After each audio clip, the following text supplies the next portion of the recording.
More proof that college campuses are run by leftist, anti-American professors. Look no further than Georgetown University professor Christine Fair.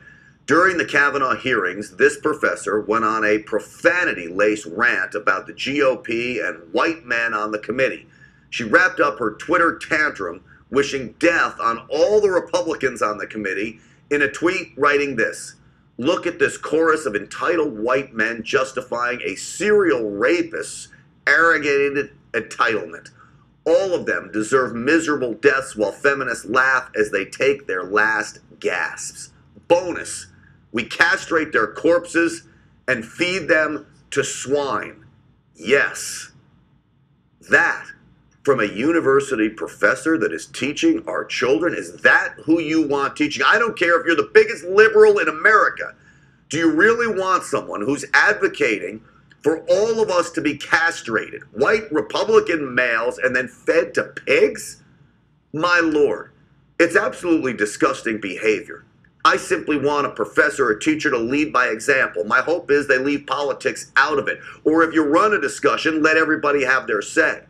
But that kind of nonsense needs to be addressed by Georgetown University, and they better address it fast. Joining me now is corresponding manager for campus reform, Emma Meshell. Emma, welcome to the program. Thanks for having me. All right, so what did you think when you read that tweet? Oh man, we read through this tweet and we see that she says that white senators need to be killed, castrated, and fed to pigs, like you read through the tweet. And this is something that's coming from a professor at Georgetown University, which is a Jesuit Catholic institution. I think that the donors to this college would be appalled to hear this, especially if they believe in the sanctity of life like the Catholic Church does.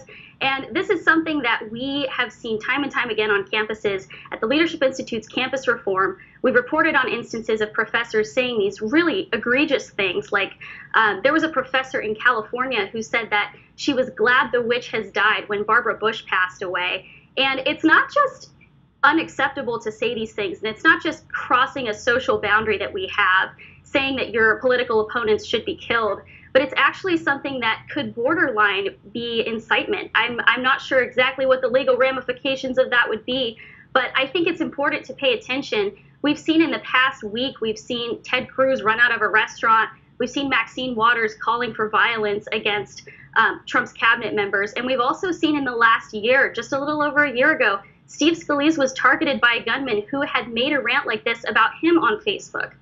So look, this is, as you just spelled out, a long history of those on the left to use this kind of rhetoric. It amounts to violent rhetoric. It amounts to threats. Do I think she's going to take up her actions to go round up everybody and feed us to pigs? No, I don't. But some lunatic may look at that just as more evidence that that kind of behavior is acceptable. Maybe. As I said, that's a lunatic to read something like that.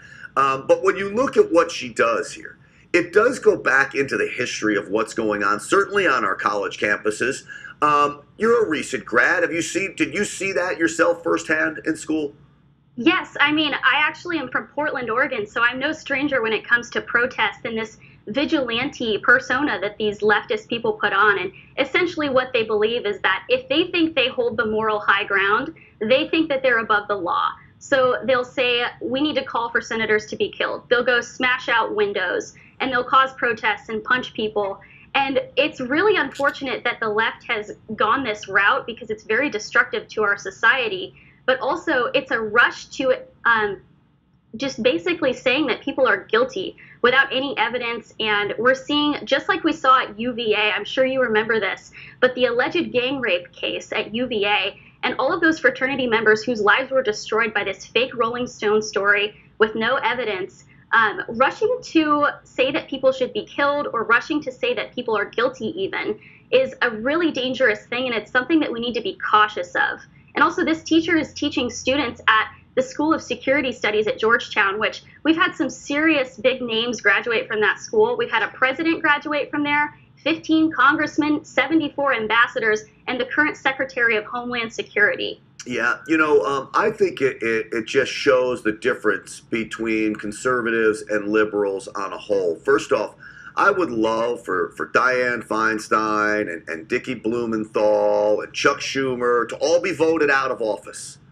But I do not wish violence against them. I do not wish them to be eaten up by pigs, anything like that. I simply want voters to wake up and vote them out of office so they can go, Blumenthal lives on the Connecticut coast. Maybe he can go fishing. Feinstein's out in California. Maybe even at her late age, she could take up surfing. The last place I want them, though, is in Washington, D.C., but I'm not going to wish violence against them.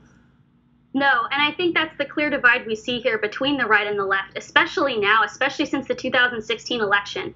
We see a clear divide between people who want civil discourse. These tend to be the conservatives, the libertarians, who just want discussion and they want things to go through the proper process, which is really important to us. And then we see the left, which likes to just abridge that whole process. They like to rush to judgment and they like to go create violence and break things and scream and throw tantrums.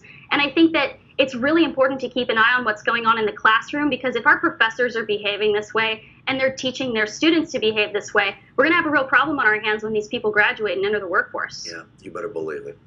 Emma, Meshell, let me tell you something. Great job today. Thank you. Thank you. Thanks for having me on. You got it. Knocked it out of the park. All right, Chuck Holton joins me the next hour, the veteran Army